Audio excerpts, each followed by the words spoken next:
iby'Imana biza gahoro gahoro, ibya Satani nibyo biza hubuhubu bihubuka, ariko iby'Imana bitangira buhoro buhoro. Kugira ngo nkubwire ngo Satani yarwanya icy'Imana yakuvuzeho, ariko ntiyakinesha. Kubera icy'Imana yavuze, Imana irakirinda. Imana ishobora kutakurinda wowe, ahubwo ikarinda icyo yavuganye nawe, kugira ngo icyo yavuganye nawe kizasohoze. Imana yacu ishimwe cyane. Ndagira ngo nkubwire ngo amasezerano ufite cyangwa amasezerano ufite, ayo ni umutungo wimukanwa.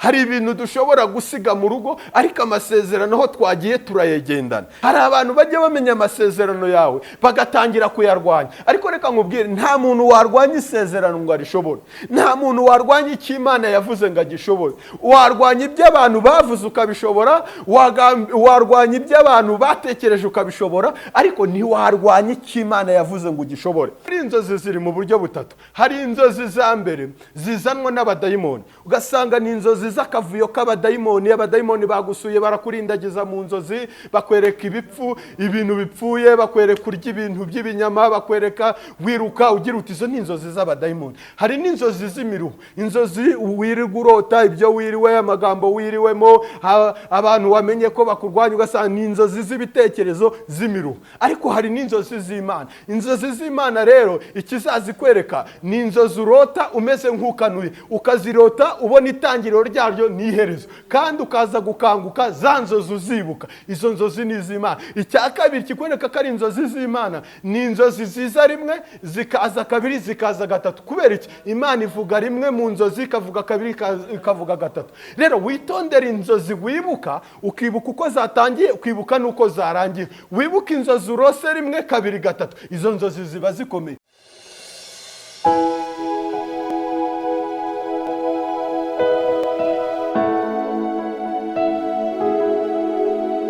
Ndabasuhuje mu izina rya Yesu Kristo w'i Nazareti. Imana ibahereze umugisha mwebwe mudukurikiranye aho muri hose, baba bari hano mu gihugu cy'u Rwanda ndetse no hanze yacyo. Aho waba uri hose, ku mugabane uri wo wose, tukwifurije umugisha w'Imana, tukwifurije guhirwa, tukwifurije gutera imbere, tukwifurije kwaguka, tukwifurije kuzamuka mu rwego. Imana ibahereze umugisha mu mirimo ya buri munsi mukora. Imana yihire mu kuboko kwiza k'Uwiteka kubane namwe. Amazina yanjye ni Pastor Bernard. Ndashima Imana kubwo kuboneka hano, ni umugisha ukomeye tugiye kugabana, haba kuri twebwe. Bibiliya avuga ngo umwigisha agabane n'uwigishwa. Rero ni umugisha kubwo kudukurikirana, ndetse n'umugisha ku ijambo ry'Imana. Turi hano kubw'ijambo ry'Imana, nta kindi tuzanye, tukuzaniye inkuru nziza y'agakiza, tukuzaniye inkuru nziza y'ijambo ry'Imana, tukuzaniye ijambo ry'ubuzima, ijambo ribohora, ijambo rikuraho imisozi rikaritagura rigakubita hasi, ijambo risenya ibihome by'umwanzi Satani, ijambo rirema ibintu bishya bikongera kubaho. Hari ibyo Satani aba yararemye, ariko ijambo ry'Imana rirabisenya rikongera kubaka urundi rufatiro, arirwo rufatiro rwa Kristo ruzima. Rero Imana ibaha umugisha kubwo kwakira umwigisha ari we jyewe, ndetse n'ijambo ry'Imana. Bibiliya avuga ko ijambo ry'Imana ryabereyeho kutwigisha, kuduhugura, kuducyaha, kutumenyesha, kongera kutwibutsa. Rero niwo mwanya tuba turimo. Ndakwifuriza gukunda ijambo ry'Imana, ndakwifuriza kugira inyota y'ijambo ry'Imana, ndakwifuriza guhora wumva ufite ishyaka ryo gushaka ijambo ry'Imana, ndetse no gushyigikira abari kugezaho. Iyo ushyigikiye abari kugezaho, uba ushyigikiye Imana, uba ushyigikiye umurimo w'Imana, uba ushyigikiye ijambo ry'Imana. Rero Imana iguha umugisha. Igihe kirageze kugira ngo twakire ijambo ry'Imana, turigenderemo, turibemo, tugwize ijambo ry'Imana muri twebwe. Niyo mpamvu Dawidi yavuze ijambo rikomeye, aravuga ngo nabitse ijambo ry'Uwiteka mu mutima wanjye kugira ngo ntazamucumuraho. Aravuga ngo kandi ijambo ry'Imana ni itabaza rimurikira ibirenge byanjye. Arongera avuga ijambo rikomeye, aravuga ngo nimuryakira muzaba mwakiriye umucyo ukomeye cyane. Yesu nawe yabigarutseho, aravuga ngo umuntu wumva ijambo ryanjye ntakore ibyaryo, ngo ameze nk'umuntu wireba mu ndorerwamo yarangiza akiyibagirwa. Rero igihe kirageze kugira ngo ijambo ry'Imana rigwire mu mitima yacu, kandi rifite imbaraga, rifite ububasha, rifite ubushobozi. Iyo twakira ijambo ry'Imana muri twebwe, niryo riduhindura.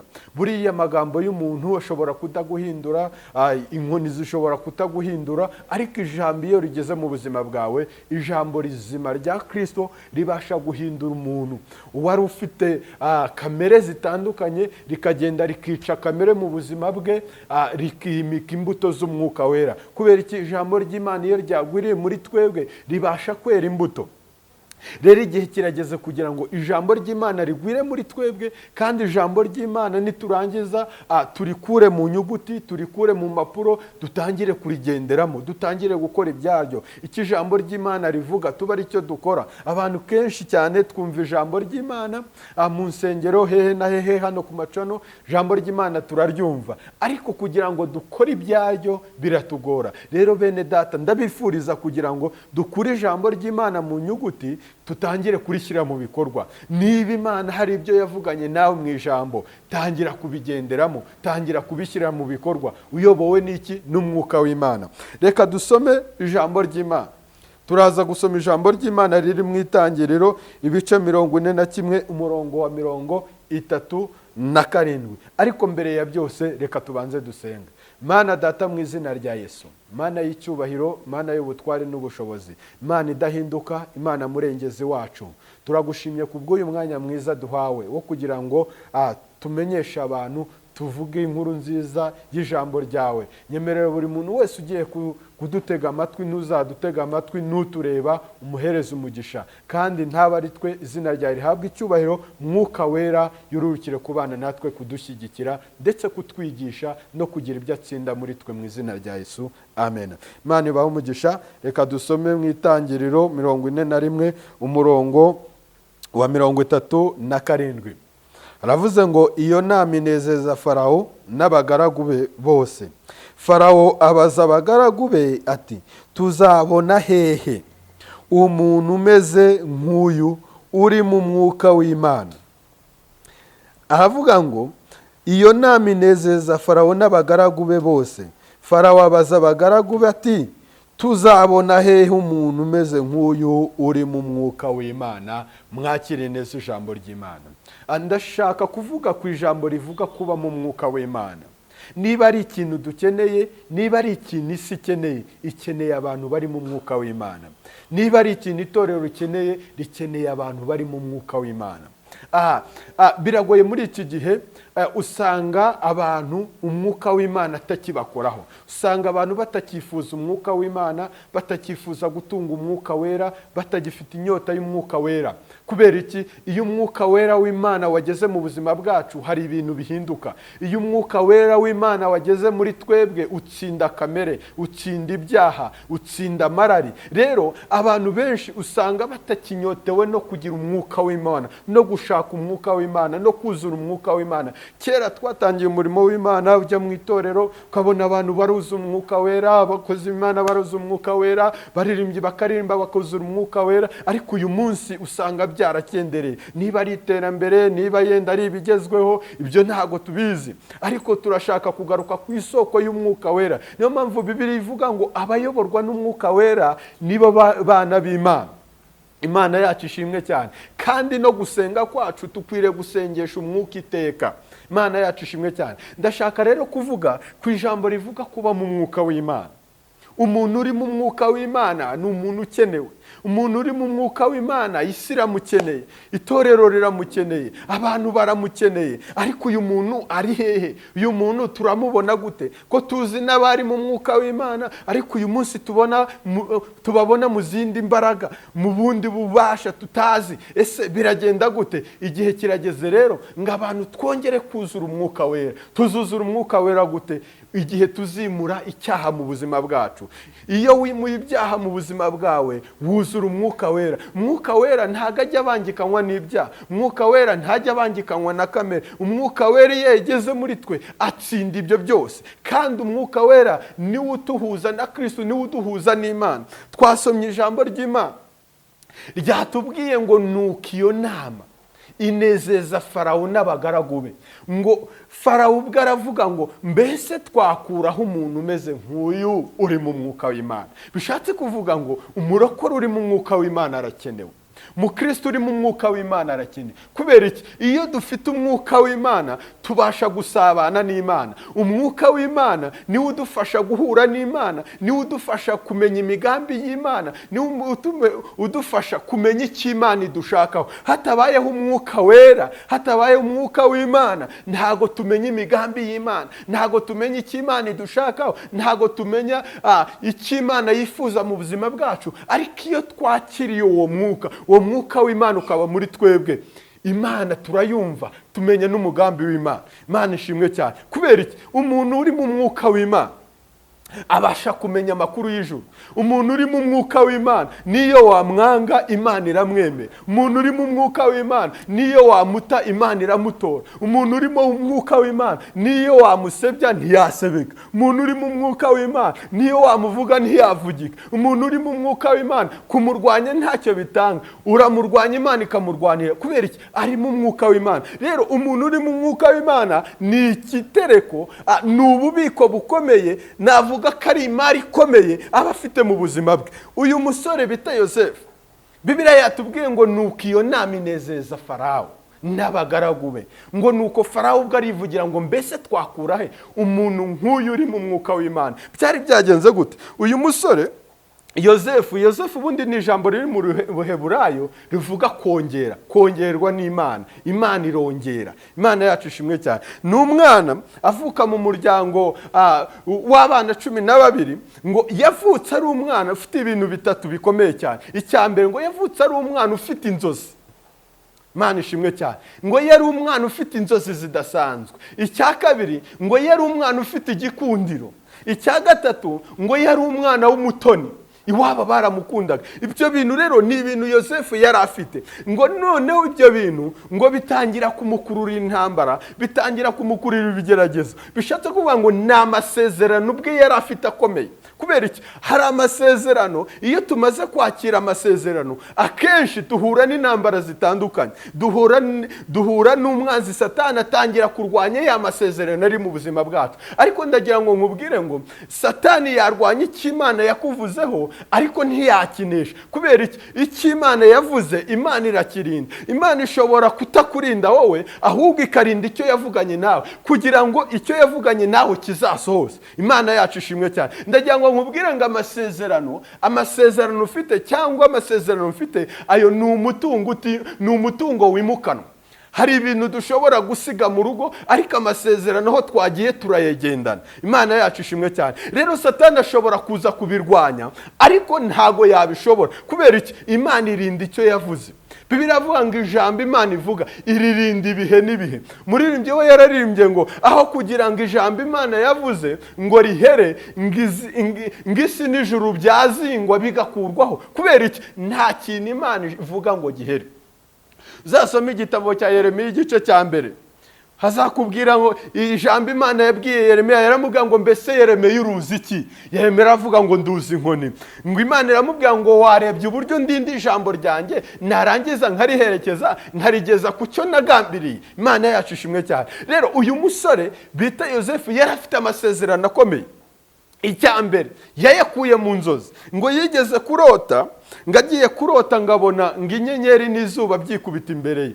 Ngabona ngo noneho ngo imiba 12 yikubita imbere ye. Ngo noneho ayo masezerano, ibyo bintu yarose byatangiye kumukururira intambara. Bimukururiye intambara ngo nuko bene se ubwabo barabimenya. Hari abantu bajya bamenya amasezerano yawe bagatangira kuyarwanya. Ariko reka nkubwire, nta muntu warwanya isezerano ngo arishobore. Nta muntu warwanya icyo Imana yavuze ngo agishobore. Warwanya ibyo abantu bavuze ukabishobora, warwanya ibyo abantu batekereje ukabishobora, ariko ntiwarwanya icyo Imana yavuze ngo ugishobore.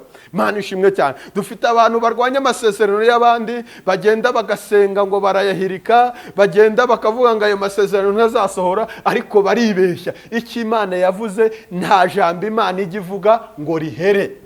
Uyu musore rero ngo yari yibitseho inzozi.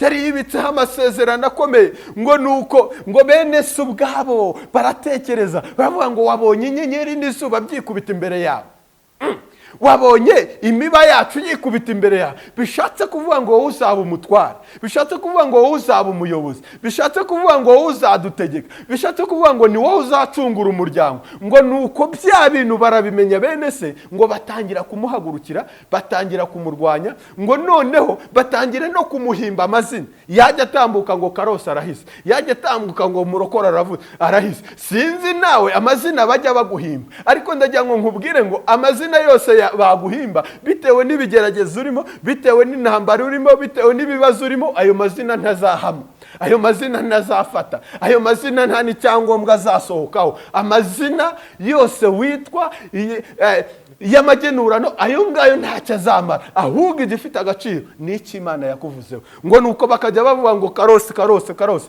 Noneho bigira inama, baravuga ngo uyu mwana nituramuka tumwishe tukamugirira nabi, za nzozi ntizizasohora, ya masezerano ntazasohora. Ngo bigira inama yo kumwica. Undi arababwira ati rero mwo kumwica ahubwo tumute mu rwobo. Ngo nuko bamuta mu rwobo. Ariko ndagira ngo nkubwire ngo hari igihe abantu baguta mu kibazo bazi ko ari ikibazo bagutayemo, ariko ari igisubizo bagutayemo. Kubera iki? Ntago igisubizo kijya kiboneka ahantu hatari ikibazo. Hari n'igihe abantu bakakujugunya mu maboko y'Imana. Hari n'igihe uba unaniwe abantu bakakufata bakakujugunya, ariko bagasanga ni ukukwihutisha barakugeza mu mugambi w'Imana.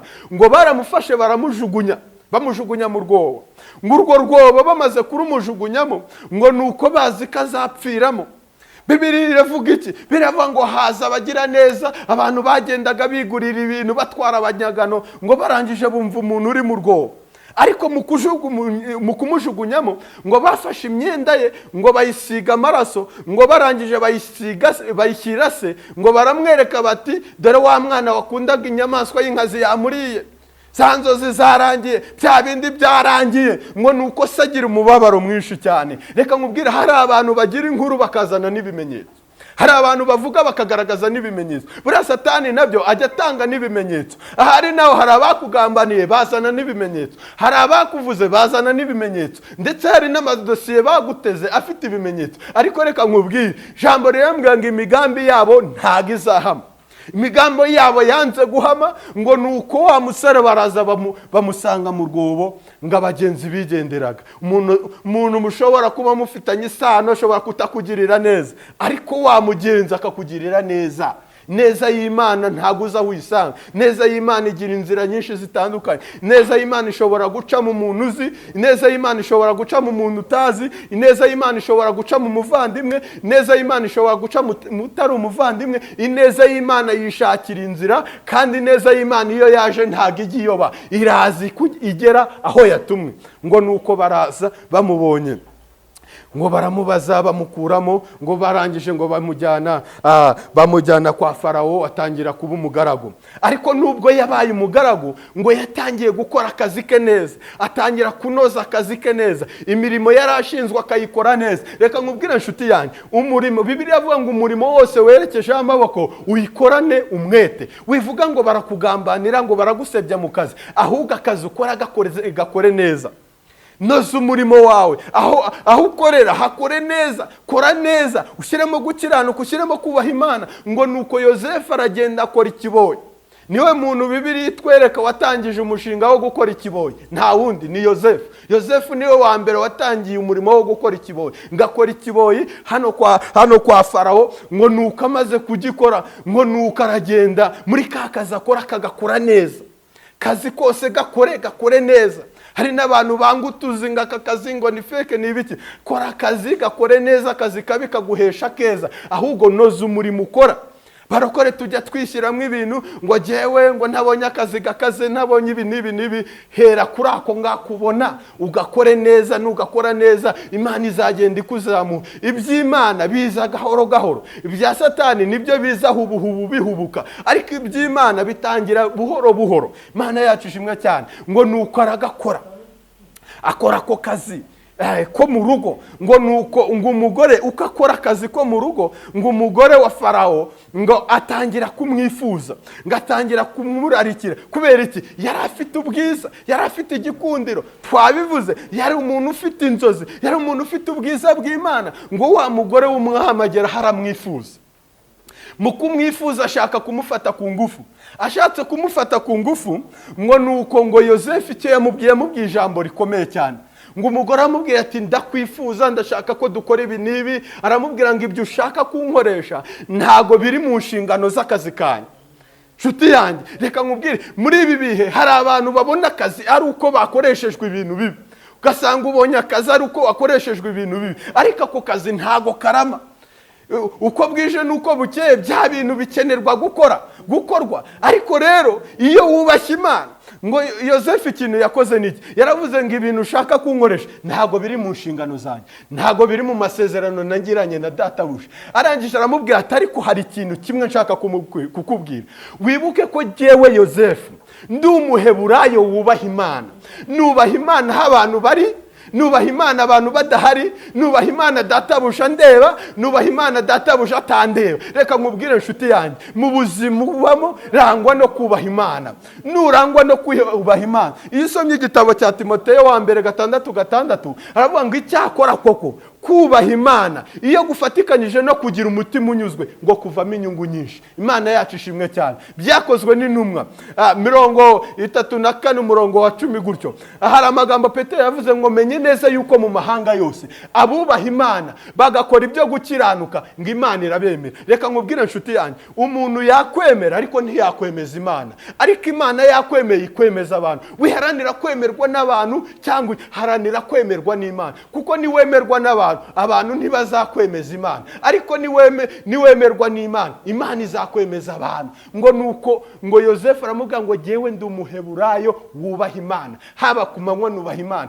haba nijoro nubaha Imana, naba ndi mu gihugu cy'amavuko cyanjye nubaha Imana, naba ndi hanze mu bindi bihugu nubaha Imana, naba ndi mu kazi nubaha Imana. Reka nkubwire, hari ibanga ririmo kubaha Imana. Ndakwinginga kubw'imbabazi z'Imana, gerageza kubaha Imana. Gerageza kubaha Imana, kuko niwubaha Imana, Imana izakubahisha. Niwubaha Imana, Imana izagutambagiza. Niwubaha Imana, ntabwo Imana izagukoza isoni. Nukoze Imana isoni, nawe isoni zizagukora. Ariko ndakwifuriza kubaha Imana. Ngo nuko Yosefu ngubwe ngo mu mutima we arahamya, aravuga ngo jyewe ndi umuheburayo wubaha Imana. Nubaha Imana mu gato na kanini, nubaha Imana mu rugo rwanjye, nubaha Imana mu kazi kanjye, nubaha Imana mu buzima bwanjye. Ngo nuko umugore ayo magambo aramubabaza. Ngo umugore ubwo yashakaga kumufata ku ngufu, ngo nuko Yosefu arangije amusigira umwenda. Reka nkubwire, umushinga wo gufata ku ngufu watangiriye kwa Yosefu. Yosefu niwe muntu wa mbere watangiriye uwashaka gufata ku ngufu. Buriya gufata ku ngufu byahereye ku basore. Ku basore, ku bagabo. Kubera byahereye kwa Yosefu. Ngo nuko umugore abonye bita imigambi yari afite idakunze, ngo icyo yakoze niki? Ngo yavugije induru. Aravuga ati wa mugaragu, wa muboyi, wa muja, ngo yarafashe ku ngufu. Icyo bakoze niki? Bafashe Yosefu bamujyana muri gereza kumufunga. Ariko Yosefu yajyanye gukiranuka kw'Imana.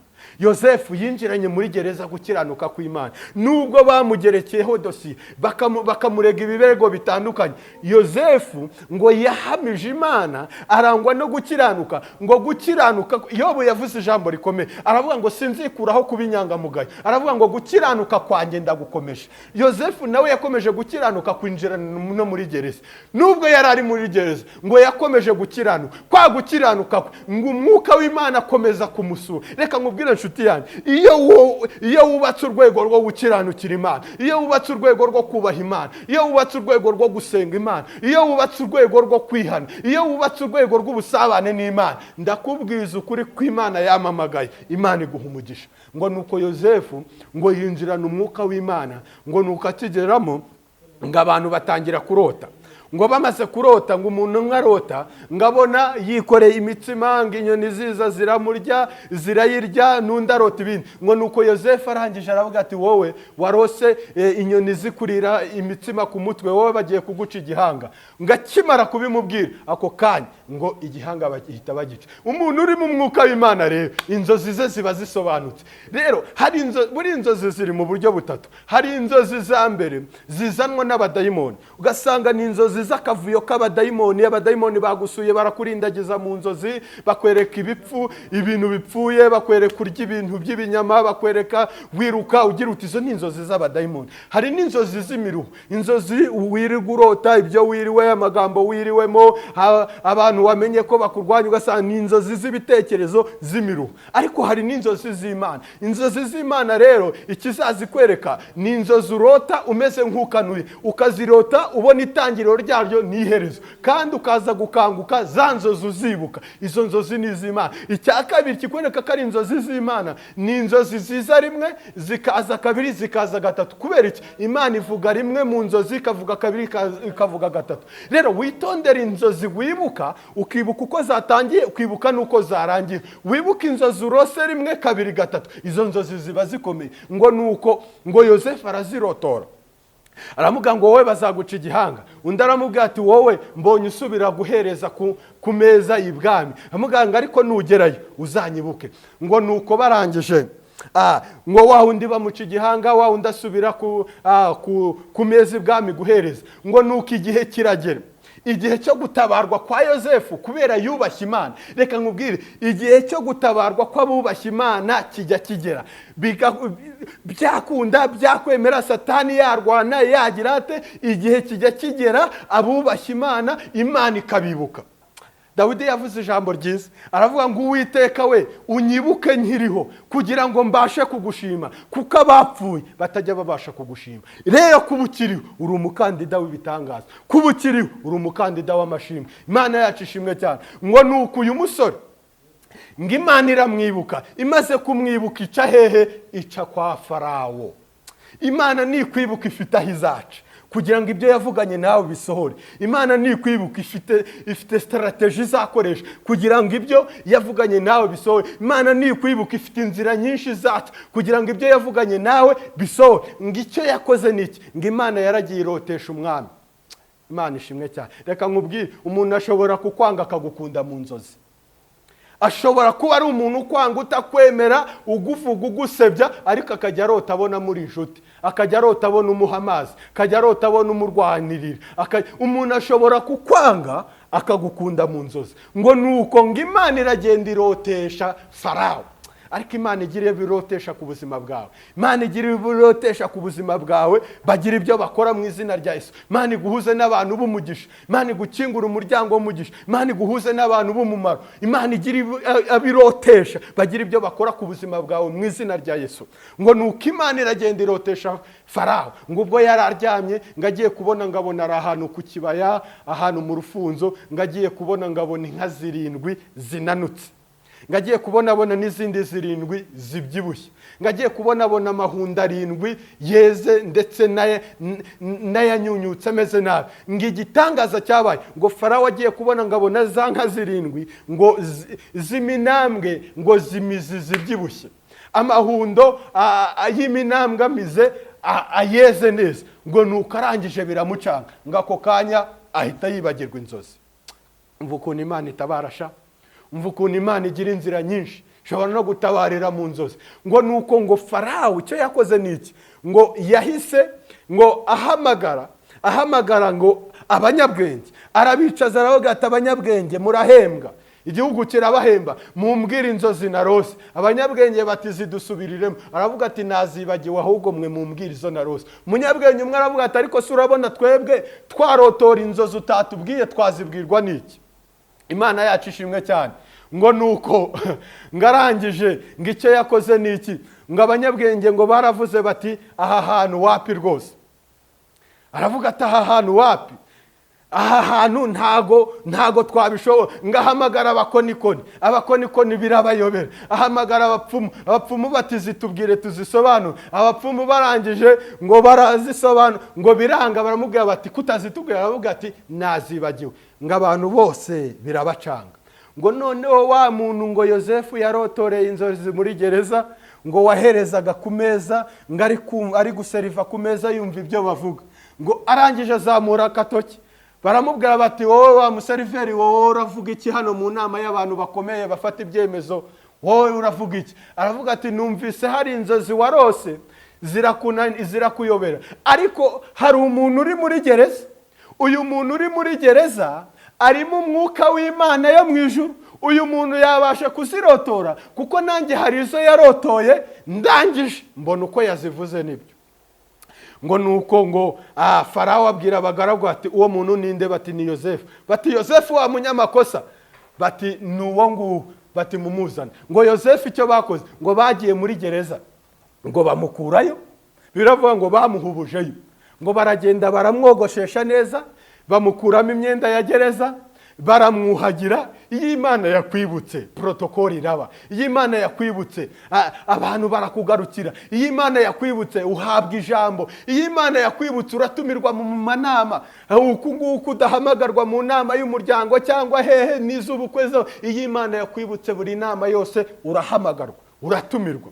Ngo nuko Yosefu aratumirwa, bamwambika neza, baragenda, ngo arakugendera, ngo akugerera ngo muri iyo nama. Ngo nuko umwami arangije aravuga ati ni wowe bambwiye? Ati ni jyewe. Aravuga ati rero narose inzozi, ariko izo nzozi sinzibuka. Yosefu arangije icyo yakoze ni iki? Ngo yakubise ivi hasi, ngahamagara Imana ya Aburahamu na Isaka na Yakobo. Garavuga ngo Mana, uri Imana ihishura ibihishwe, uri Imana isobanura ibidasobanutse, uri Imana ireba kure, uri Imana imenya iby'abantu batamenya, sobanura ibi bintu. Ngo nuko Yosefu yinjira mu mwuka wera. Iyo turi mu mwuka wera hari amakuru dukurura, iyo turi mu mwuka wera hari ibyo tumenya, iyo turi mu mwuka wera hari ubushobozi duhabwa. Imana yacu ishimwe cyane. Ngo nuko arangije aramubwira ati rero mwami nyir'igihugu, warose inka 7. Avuze inka 7, ngo Farawo atangira kubyibuka, avuga ngo wabonye inka 7 zibyibushye, ubona n'inka 7 z'iminambwe. Ngo nuko Farawo atangira kuzunguza umutwe, atambo ati bya bintu koko nibyo. Ati ugiye kubona ubona amahunda 7 nayo meza n'ay'iminambwe, ugiye kubona ubona inka 7 z'iminambwe zimize, inka 7 nziza zitoshye. Farawo arangije aravuga ati ibyo bintu nibyo koko nabirose. Nuko Farawo aravuga ati none ibyo bintu bishatse kuvuga iki? Ngo nuko Yosefu aramubwira ngo bishatse kuvuga ngo hagiye kubaho imyaka 7. Iyo myaka 7 izaba imyaka y'uburumbuke, nirangira hazabaho imyaka 7 izaba ari imyaka y'inzara. Ngiyo myaka igiye nibyo izo nzozi zikubwira. Abaza Yosefu ati none niki twakora? Yosefu aramubwira ati noneho iyo myaka 7 y'uburumbuke muzubaka ibigega, muhunika ibigega, buri hantu hose muhunika ibigega. Mu myaka 7 y'uburumbuke muzeze muhunike mu bigega, ibyo bigega mu byuzuze, hazabaho indi myaka 7 y'inzara. Iyo nzara bya bigega bizadufasha kubeshaho abaturage. Basanga Yosefu niwe muntu wa mbere uzi ekonomi. Imana ishimwe cyane. Ngo nuko icyo yakoze niki? Ngo ngiyo nama inezeza Farawo. Ngo Yosefu aravuga ati mushaka umuntu uhagarariye ibyo bintu byose mu bihe by'uburumbuke uzahunikisha ibigega. Ngo nuko ijambo ngo Farawo yaravuze ngo iyo nama inezeza Farawo n'abagaragu be. Farawo aravuga ngo mbese ni uwuhe muntu twabona uri mu mwuka w'Imana? Ndakwifuriza kuba mu mwuka w'Imana. Inshuti yanjye soza, ndakwifuriza kuba umwuka w'Imana, ndakwifuriza gutunga umwuka w'Imana, ndakwifuriza kugira umwuka w'Imana, kuko iyo uri mu mwuka w'Imana ugira amahoro. Iyo uri mu mwuka w'Imana ntiwita ku byashize. Iyo uri mu mwuka w'Imana ntureba ibigeragezo, ahubwo ureba ibisubizo. Iyo uri mu mwuka w'Imana ntureba intege nke, ahubwo ureba imbaraga z'Imana. Iyo uri mu mwuka w'Imana amahoro agwira mu buzima bwawe. Imana ishimwe cyane. Iyo uri mu mwuka w'Imana barakuvuga ntuvugika. Iyo uri uri mu mwuka w'Imana barakurwanya nturwanyika, baragusebya ntusebeka. Iyo uri mu mwuka w'Imana baraguta Imana ikagutoragura. Kubera iki? Uri mu mwuka w'Imana. Mu buzima bwawe harimo umwuka w'Imana. Imana ishimwe cyane. Ndakwifuriza kuba mu mwuka w'Imana. Dusoza tugiye gusenga. Bibiliya yatubwiye ngo nuko ngo Farawo aravuga ngo tuzakuraho umuntu nk'uyu uri mu mwuka w'Imana. Igihugu kiragukeneye. Igihugu gikeneye abantu bari mu mwuka w'Imana. Itorero rikeneye abantu bari mu mwuka w'Imana. Umuryango ukeneye abantu bari mu mwuka w'Imana. Dukeneye abakozi buzuye umwuka w'Imana. Abakozi b'Imana bari mu mwuka w'Imana. Dukeneye abantu basizwe. Imana ishimwe cyane. Ndakwifuriza kuzura umwuka wera. Ndifuza yuko Imana yongera gusuka umwuka wera mu itorero, mu bakozi bayo, mu banyamasengesho, mu bavuga butumwa. Imana ikongera gusuka umwuka wayo, kuko hatari umwuka w'Imana ngo abantu bigira ibyigenge. Imana yacu ishimwe cyane. Imana ibaha umugisha. Ndabashimiye. Mazina yanjye ni Kayihura Jean Bernard, ndi umukozi w'Imana, nkunda Imana n'abantu. Mana Data, mu izina rya Yesu sengeye buri muntu wese watwumvise, musabiye umugisha, musabiye amahoro yawe. Reka umwuka wawe wera yongere kugendagenda mu bantu, yongere guhembura abantu, yongere kubyutsa abaguye mu izina rya Yesu Kristo. Yongere kuzuza imbaraga abantu bongere kuzuza umwuka wera, abantu bongere kugira imbaraga z'Imana muri bo mu izina rya Yesu. Umuntu wese wadukurikiye n'uzadukurikira, musabiye umugisha, musabiye kugirirwa neza nawe, musabiye kurengerwa nawe, musabiye gutabarwa nawe. Reka ineza yawe irushaho kubabaho none n'iteka ryose. Amen. Imana ibaha umugisha. Ndabakunda cyane. Shalom.